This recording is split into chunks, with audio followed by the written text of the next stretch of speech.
This is Cruising Podcast. I'm Sarah Gabrielli, and we are back with some more live storytelling. This episode will include our two separate San Diego book tour events. One at Gossip Grill, San Diego's only lesbian bar, which was featured in season 1 of this podcast, and now also in the Lesbian Bar Chronicles.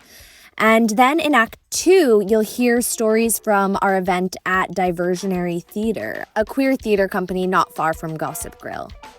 As usual, you can still purchase our book, The Lesbian Bar Chronicles, anywhere books are sold or at cruisingpod.com/book. My story is called Nice to Meet You.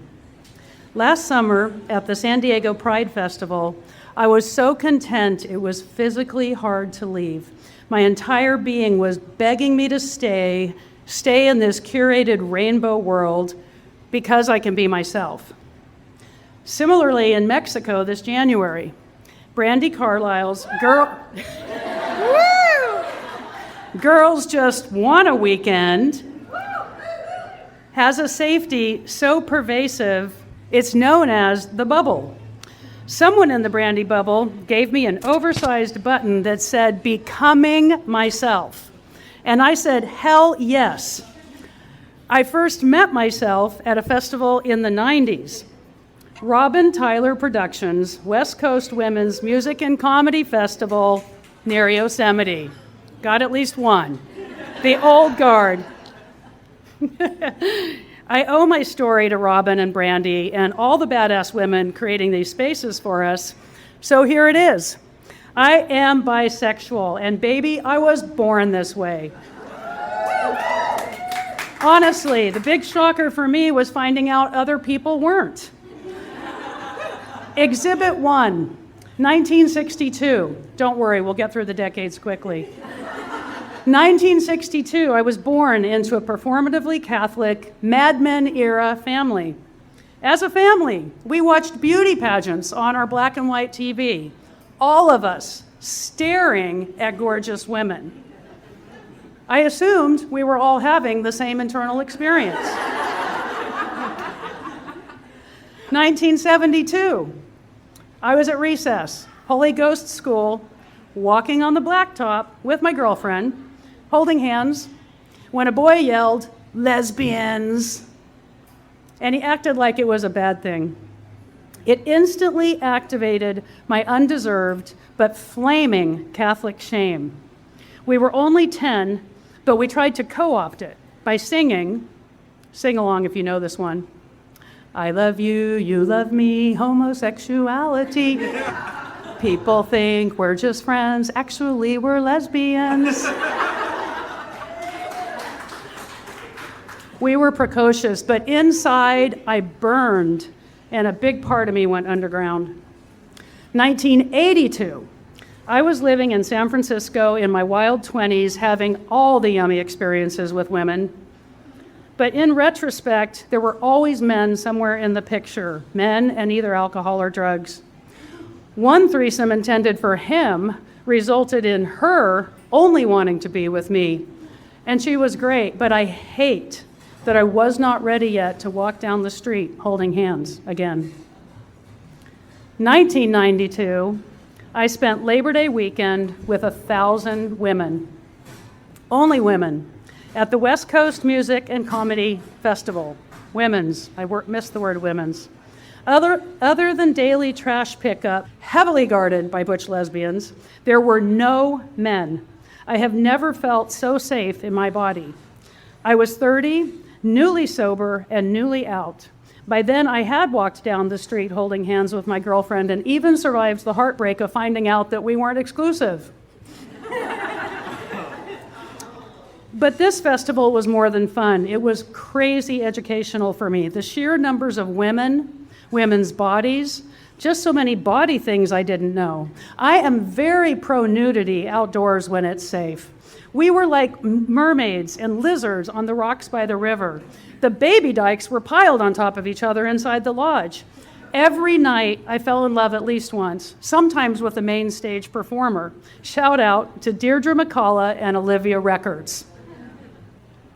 There was an S&M workshop, which would have helped before my friends and I encountered a scene in the forest. And a bisexuality workshop. I really clung to that one. We did a powerful exercise. What about this? What about that? And it always led to the conclusion of sexual self-determination. You be you. I feel like that conversation was ahead of its time. But the moment of truth, my moment of, wait, you can do that? I can do that? Came from the San Luis Obispo camping area. Gorgeous, wise, silver-haired, late-in-life lesbians just vibing contentment. They had been married to men. They had had kids. They had had careers. They had done all the things, and now they got to be with each other. And that was when I met myself. Deep down, I think I recognized the arc of my own story. It was so much more tricky to be bisexual in the 90s. There was no B in LGB. No one knew the word fluid or pan. It was all very binary. Pick a team or code switch between the straights and the gays. Fitting in without belonging was rough. I didn't stay completely openly bi during my working and parenting years, but I never lost that seed that this one weekend of utopia planted for a later blooming. I think on the podcast we call it a lily. It would be a lily blooming, a late-in-life lesbian.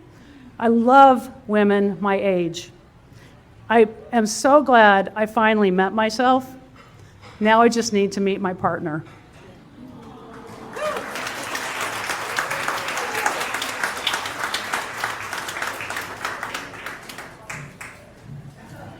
All right, this is completely unplanned. Here goes nothing. Okay, so it's immediately post-COVID. I'm 28 years old. I've, in the last couple of years, broke off an engagement to a man and almost became a Catholic nun. This is the product of a religious childhood where I thought I sort of had two options, and one was to marry a man and one was to be a Catholic nun. But at this point, I had come out at least a little bit to my family and to myself. And so there I was, and I'm 28, and I've never kissed a girl, and I kind of want to, but I'm scared. There's a great sign over there that says, "Scissoring is my cardio." And I wish that were true for me, but unfortunately, I like running. So it's November 2021, and I just ran the Philadelphia Half Marathon. That was great. And so the best part about running is that after you run, you eat a lot of food and you drink a lot of drinks. And then you go out that night. And my friend said, let's go to Woody's in Philadelphia, which is a famous gay bar. And there we step in, and I'm still a little scared. And there's loud music, and there's dancing. And I slowly start opening up a little bit. And I'm vibing on the dance floor, and I'm having a great time. And I'm thinking, wait, this is okay. This is okay. And this gorgeous woman about my age comes up and just grabs my hand, and we start dancing. And I realize there's nothing to be scared of, and we're having a great time. And she says something to me that I absolutely cannot hear because the music is the music is pounding, and she says it again, and I still don't hear. And the third time she says it, she's yelling in my ear, and she yells, "Why are you playing Hard to Get?" Which I'm sure in her head sounded very flirty, but she yelled it aggressively in my ear. And it was one of those moments that hits you, and you sort of look back on your whole life, and you're kind of like, why is it so hard for me to accept who I am? And I just looked at her and I said, wow. And then she kissed me.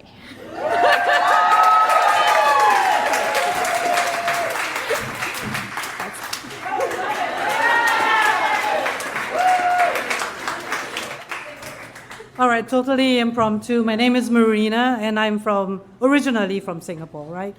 but it's been a while since I've been in America. So the story I have is this. It's great. I've been in San Diego 6 weeks. And 6 weeks, I found a buddy to go to a club like this or a place like this. And it's interesting that you wrote a book about community. So what I wanted to share was that, after being married to a man for 20 years and finally coming out in a very conservative Singapore, I frequented the gay bars because where do we go? I mean, are there lesbian women in Singapore? I don't know. But the indomitable spirit of us is that we cannot hide ourselves. And even in Singapore, where it's illegal to be gay as a guy, women, you can do whatever. The British didn't care.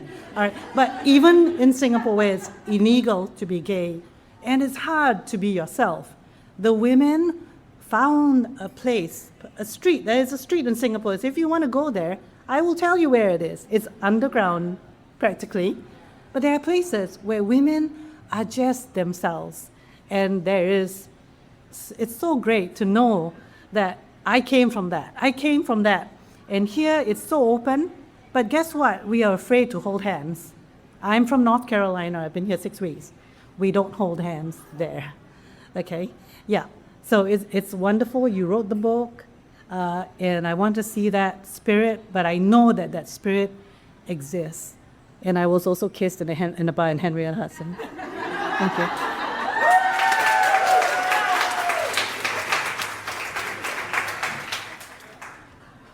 My name's Tiffany, and I like to tell stories by giving context. So I'm a non-binary bisexual. I hope that makes sense, right? And I think I saw that article about I think at the time, 21 or 27 remaining lesbian bars, and I made it a life goal to hit all of them. I've been to 2, this being one of them. And so I actually got to go to another one, and this was in Nashville, and I was going there for a work trip. And so something I've been trying to do every time I go to a city is to find the gay bars and go there and just, check the vibe. And I ended up going to this gay bar. I can't remember what it was called, but hold on, I'm getting there. Hold on. Not that one. There's the other gay bars. And I got confused because if you Google gay bars, they will send you to a gay man's bar, gay male bar. And so I'm there, and a bunch of beautiful gay men dancing and having fun, and I'm so excited for them. But I'm also like, I guess Nashville, this is all you got.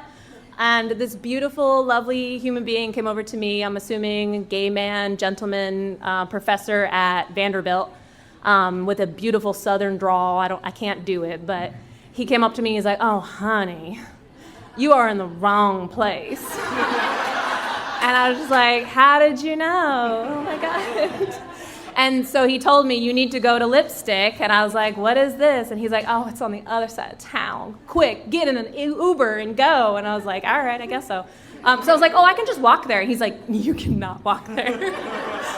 Because, I walk really fast. I can do it. But no, he's like, "You got to get in an Uber to Lyft." And I actually don't even like doing that either. And thank God now you can order, or you can put on your preference to only have women pick you up if they're available. Thank you, Lyft, because the world is just not safe. It's just creepy and weird and gross, and there's very few safe places to be. So I got on a Lyft. I can't remember who picked me up. I had been drinking. And we go over there, and I get to this bar, and it's a tiny little bar. I don't know. Somebody's been there. Yes, we got someone. Who knows? But I just happened to go on a night where they were doing a burlesque show. So it was packed. It was all full of women or people appearing as women. It was amazing. I had so much fun. I ended up walking back to my hotel, which was on the other side of town, because it was like 2 a.m, and I was like, I'm not paying $100 for a Lyft. That's crazy. We're not doing that.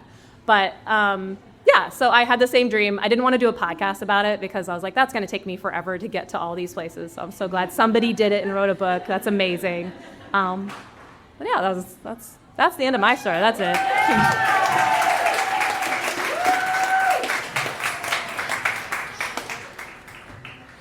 My name is Mary. I am a comedian from Los Angeles. I'm going to share the story of how my wife and I became parents, and then we'll tie into a gay space at the end. Come along with me. So I am a former lesbian empty nester. Before that, I was a lesbian soccer mom. And before that, I was happy. I should probably clarify, I am a devout homosexual. I am a former empty nester. Sadly, when my 23-year-old twin boys graduated from college, they moved back in with us. I mean, does your roommate ask you every night what you're making for dinner? If I wanted some dude on my ass about making dinner every night, I could have been a heterosexual. Okay, so my partner and I were staring down at two very bright blue lines of a positive pregnancy test. Just 2 weeks earlier, the doctor had transplanted 3 embryos into me. We were going through IVF. One of those embryos, he pulled me aside and he said it was the very best embryo I ever made. You know, like the expensive eggs at Whole Foods. And the other 2 were, as the young people say, mid. So we threw those up there, hope for the best, went in for an ultrasound, and I found out I was very, very, very, very, very pregnant. I was pregnant with a basketball team. How could that be? He only transferred 3 embryos, all of them implanted and 2 split. It's never good to be pregnant with a basketball team unless you are a possum. But this diagnosis was particularly devastating for my wife Susan and I because 1 year earlier we had lost twins. They were born at 24 weeks and they lived 24 hours and they died in our arms. So you can imagine how upset we were. What had happened was I was diagnosed with a condition called incompetent cervix. Incompetent cervix is how you know it is the men who write the medical journals. Why not sassy cervix? Freewheeling cervix. I would like a rebrand. Henceforth, I think erectile dysfunction should be known as incompetent dick.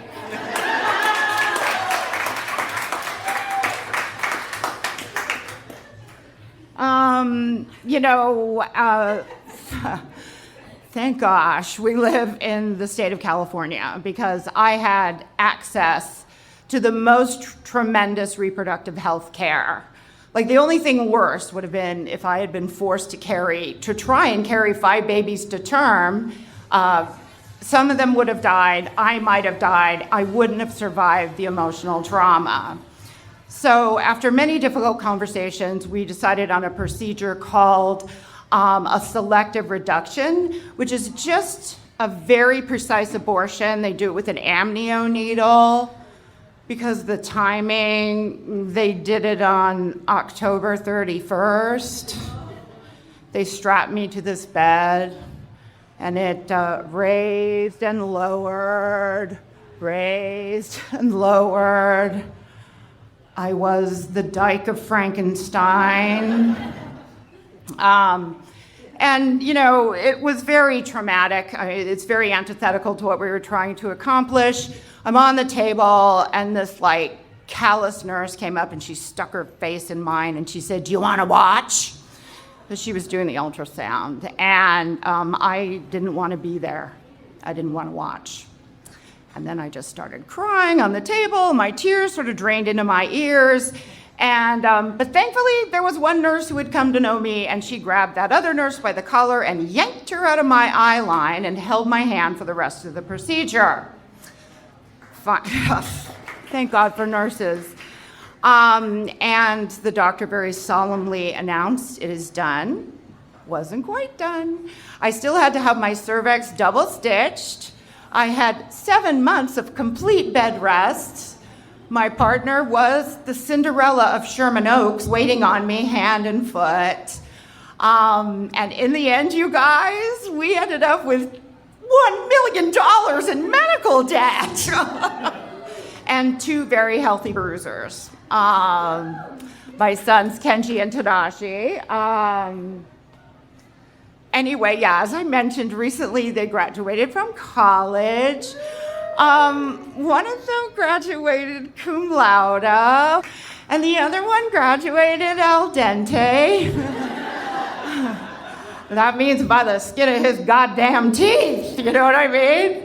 And my partner and I, we have been together for 32 years. She's a little different, you know, she's super white. I mean, she's like Joni Mitchell white, not like Kid Rock white, you know what I mean?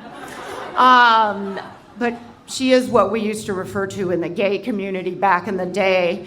She is a rice queen. That means she has an Asian fetish. Gays can be problematic too, you guys. I am, you know, I'm actually half Japanese and half white. I'm just white enough to be aging poorly, as you can all see. But, you know, we've been together for a while, and it's been, you know, super tremendous. The only thing is that, you know, going through all of this, it's left me with an intrusive thought. You guys know what an intrusive thought is, right? This is Southern California. You should know. A thought like on a railroad track. And the thought is, I don't know if the doctor left the best 2 in there. They're not even gay, for Christ's sake. I took them to all the brunches, all of the drag story times. I tried to get them to watch Heated Rivalry. I told them it was the NHL playoffs. It did not take. Okay? But, so here's the thing. All throughout this process, like prenatally, natally, antenatally, we were at the LA LGBT Center almost weekly from their group that they used to, I can't think of the word, but they used to sponsor this group called Maybe Baby. And they provided us with resources, reproductive endocrinologists, sperm banks, all kinds of different things. When our children were born, they had activities for kids, you know, so they could go to the movies with other children of gay and lesbian parents, which was so important. You know, I mean, they never felt other or less than. And finally, a young Gen Z lesbian the other day called me. She said, "Oh, I'm so glad I met you. I have been meaning to make friends with an elder lesbian." I'm like, bitch, what did you just say to me? That is an inside thought, you know? I don't know what she wanted from me. Maybe she thought I could teach her how to create a steam-powered vibrator or whittle a dildo. I don't know. But anyway, as we transition into our silver era, the Gay and Lesbian Center is there for us too, providing, you know, opportunities to socialize and have fun, you know, with our cohort. So anyway, I just want to, you guys are beautiful. I just want to thank you for coming out and supporting, and I really want to thank Rachel for putting down our history. It is critical. Bye, guys.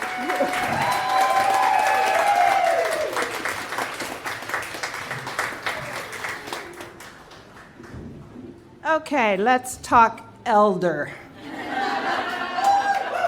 Quick show of hands. How many here were born in the 2000s? Okay. 90s, 80s, 70s, 60s, 50s. No? 40s.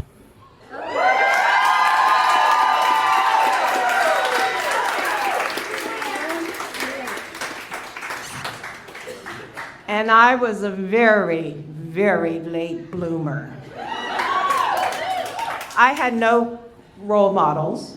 There wasn't a Will and Grace that I grew up on. There wasn't Ellen. My father was military. We moved around a lot, so I never really had a lot of friends that I could talk to. So it took me a long, long time to figure it out.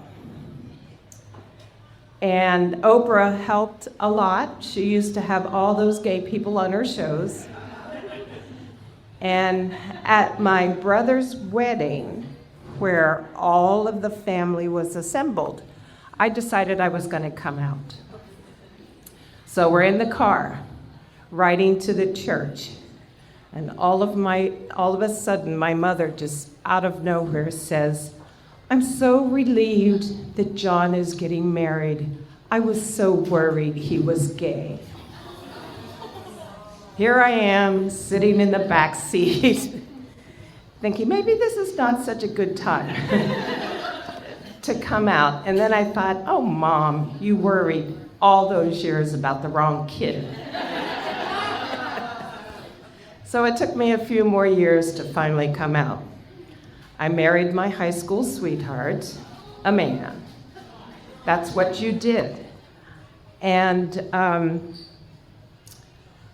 I actually came out at a Tupperware party.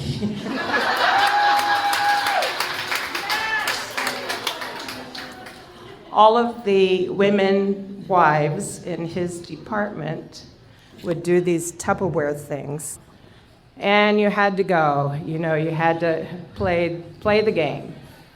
I walked in, and the hostess was named Irene, and I thought I was having a heart attack. I had never felt that way in my entire life. My knees were buckling, my heart was racing. I bought so much Tupperware. And I kept going back. This lid doesn't burp correctly.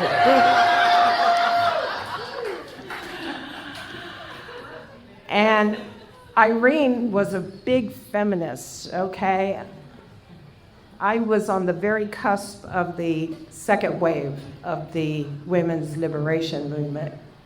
And I remember one night she called and said, "Let's go out to dinner."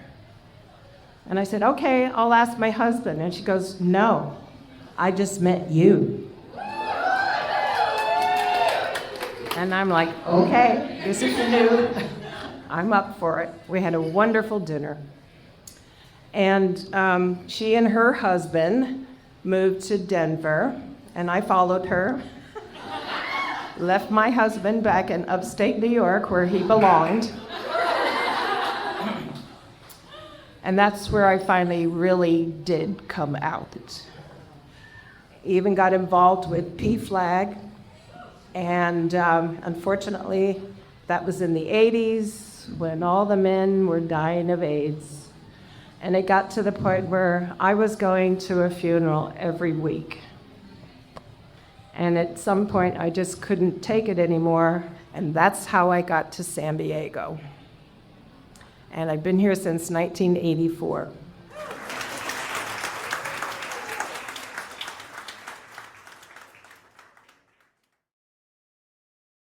Now we bring you to another San Diego event at Diversionary Theater.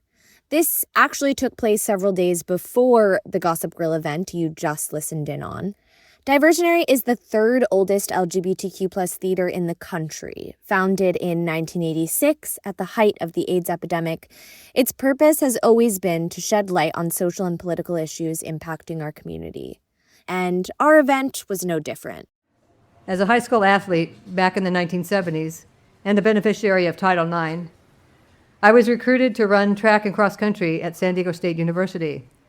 By then, I had been out only to myself for about 2 years. I didn't know much about the so-called gay community back then, but I suspected there might be a few lesbians in the university's women's athletic department.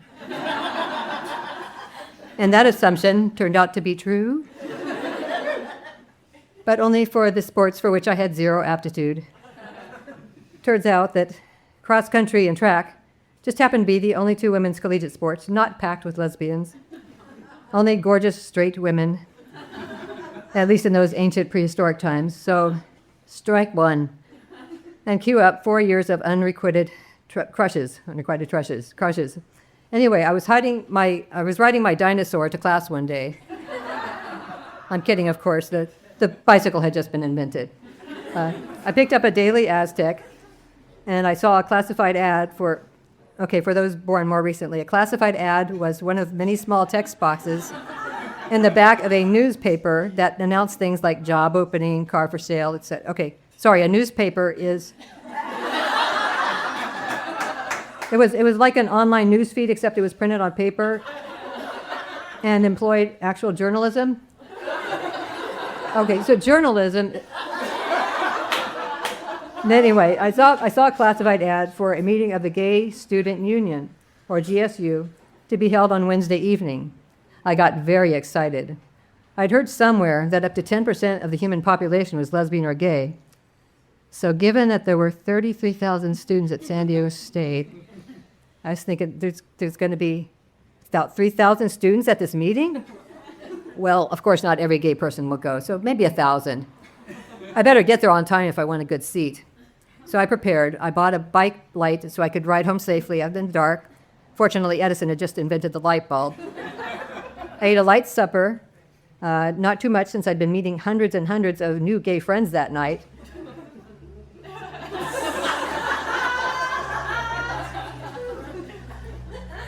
There were 3 people at the meeting. They weren't all men. I was there. So, strike 2.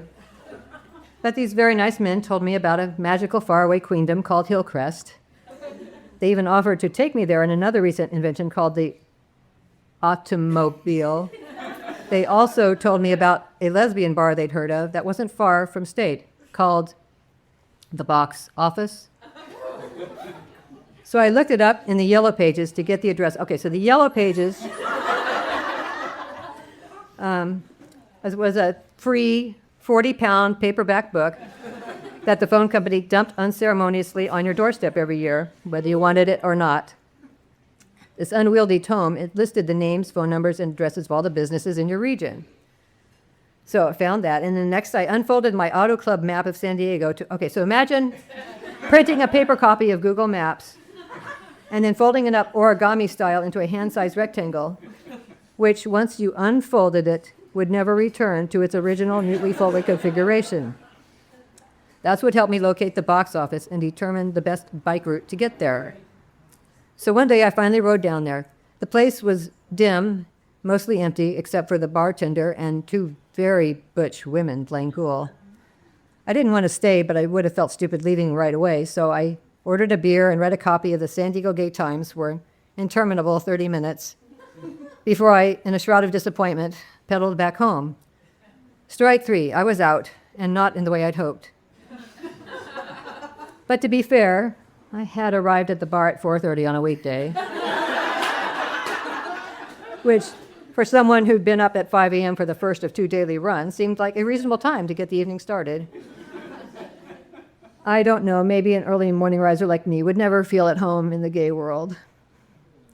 Around the time I graduated from State in 1983, I felt compelled to scour the classified ads in a popular free weekly newspaper called The Reader. One ad jumped out at me. Attention, gay runners. Some of them run? I immediately mailed a letter to the P.O. box. Okay, so a letter was like today's email, only we wrote it on paper, get this, in cursive,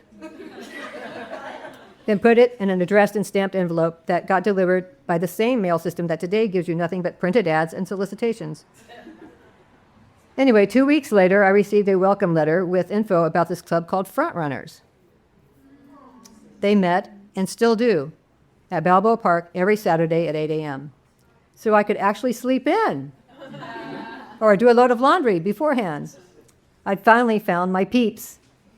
Frontrunners became my social life, my dating service, employment agency, and moving company. It was there I met my first real girlfriend. So on our first night together, oh wait, I'm out of time. Well, you've been a wonderful audience. Thank you very much.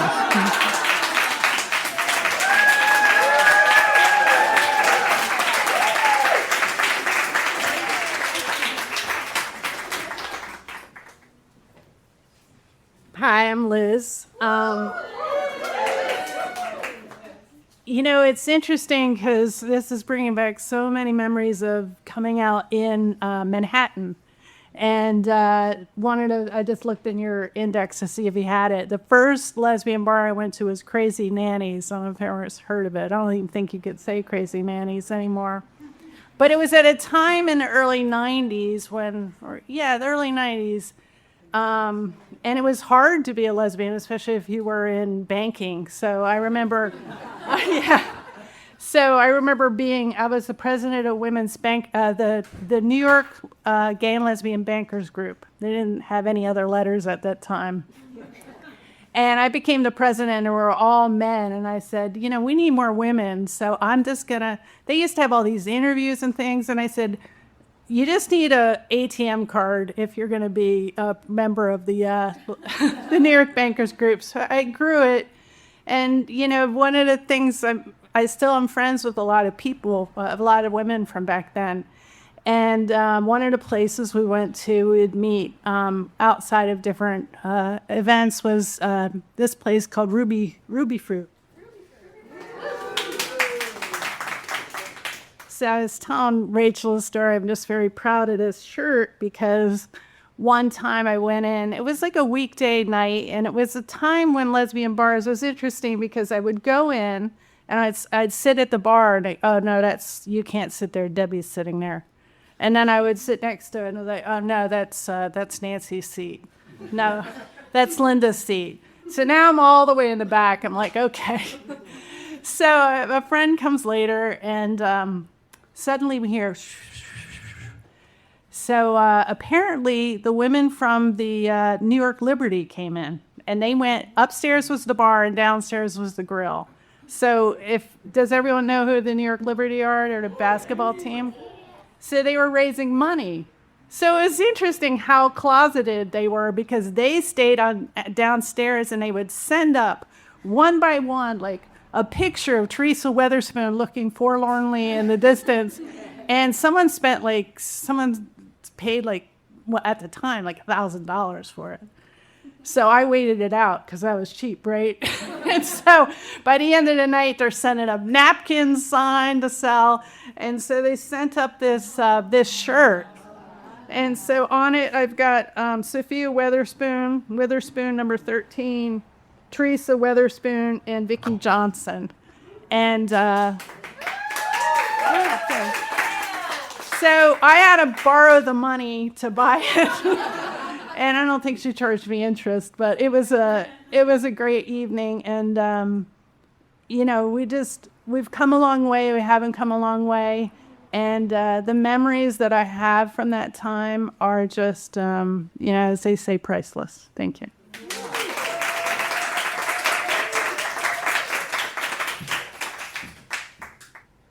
I will be reading my poetry. The title is I Blame the Moon, but the subtitle is Women Met at the Bar.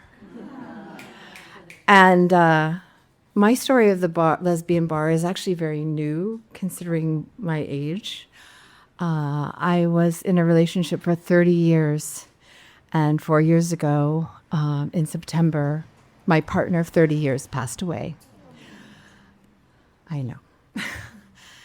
And so 2 years ago, I started going out again. And I was like, okay, what is this strange bar land?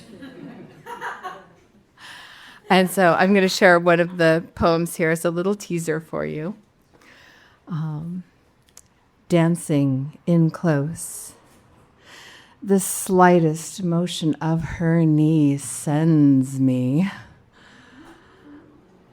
Her eyes have caught me in gravitational pull. I am lost and do not want escape.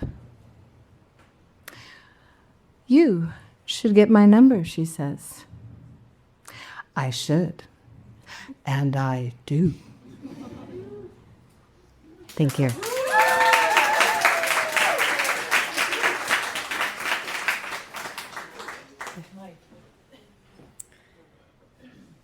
Don't postpone joy.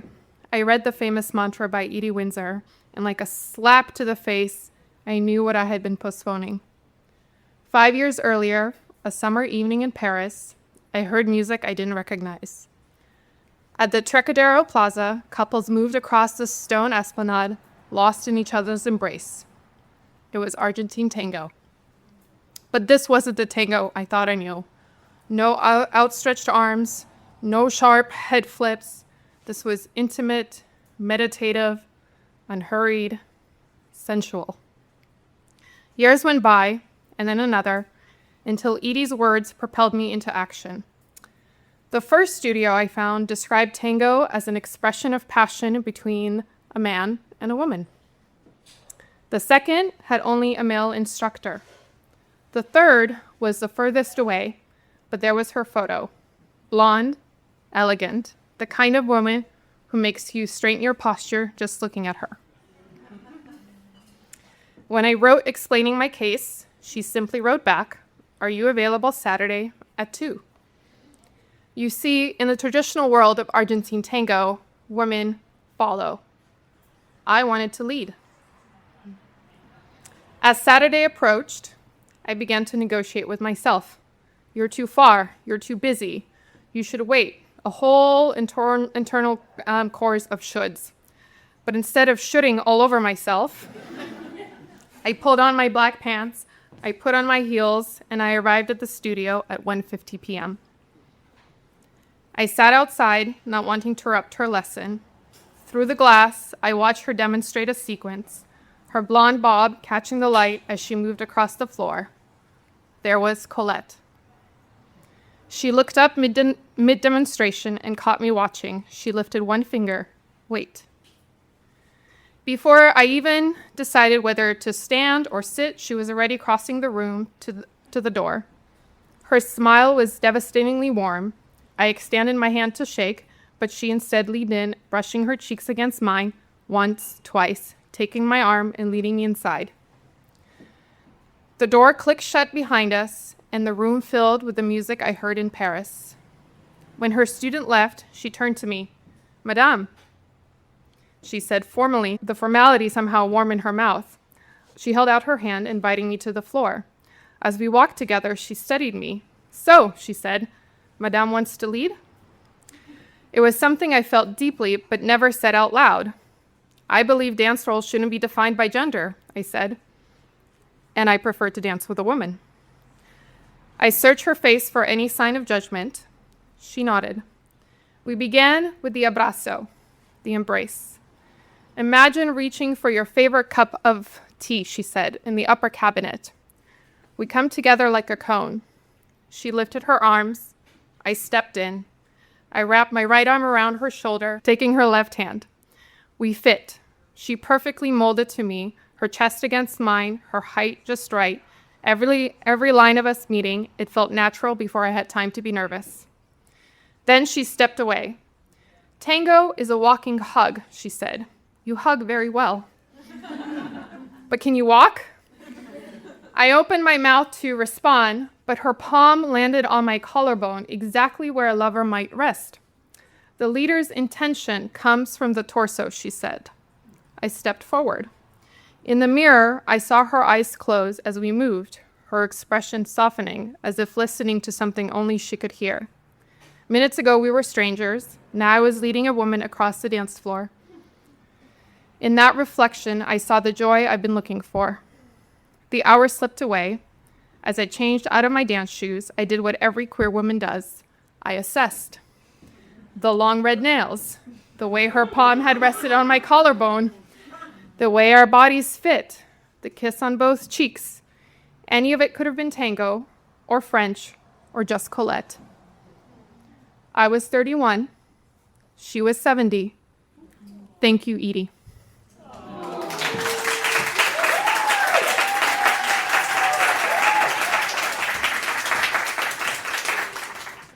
What's up, San Diego?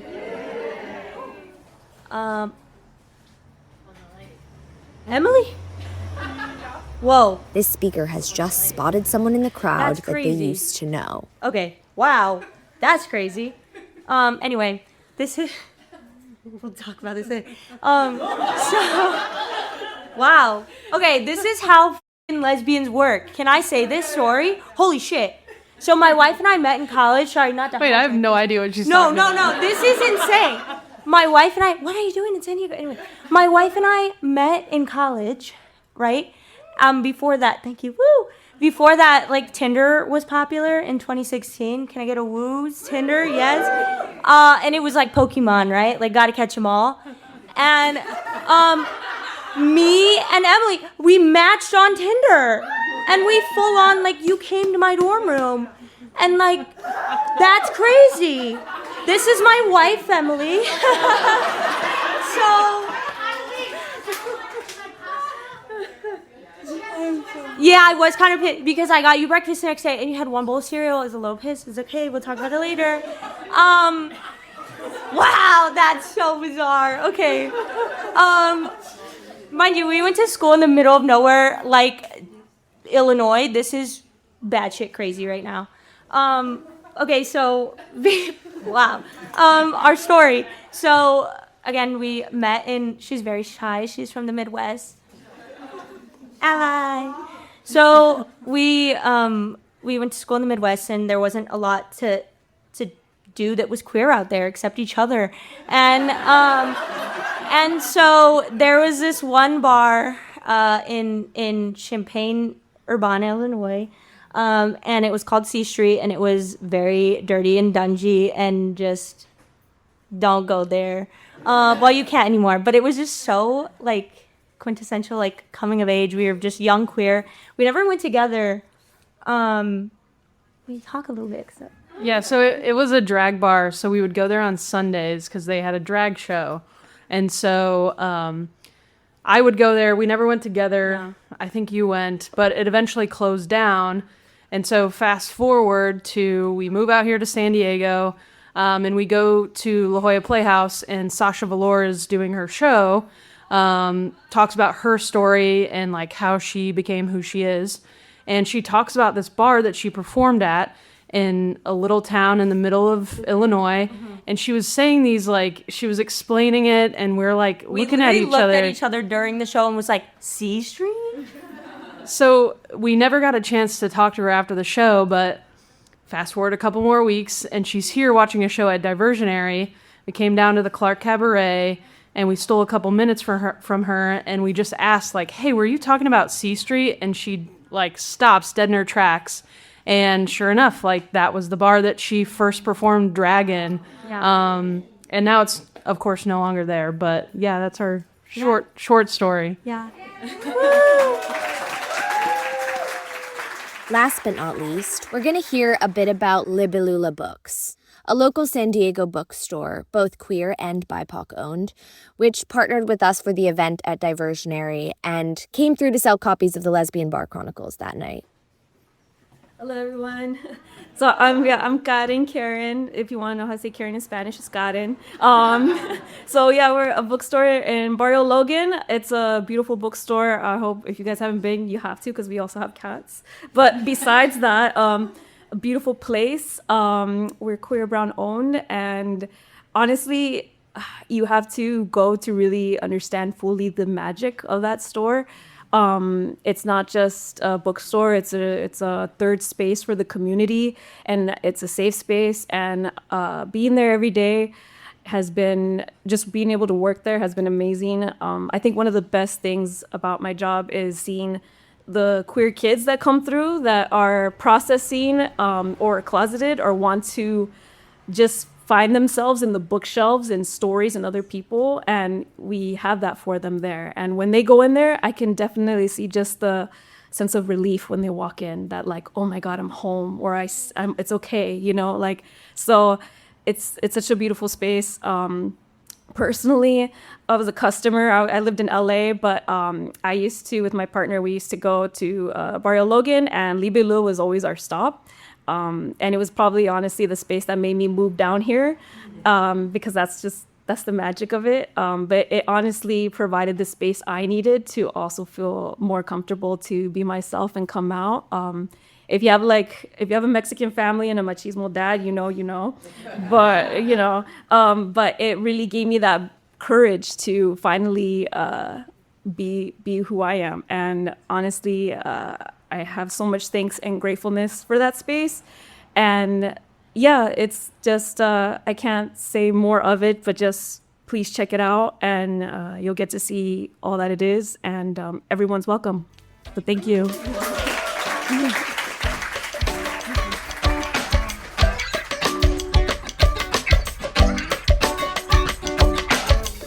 Thanks for listening to Cruising. If you like this episode, please consider leaving us a 5-star review. It really helps others discover our podcast. Cruising is produced by a small but mighty team of 3 queer women, Rachel Karp, Jen McGinnity, and me, your host and editor, Sarah Gabrielli.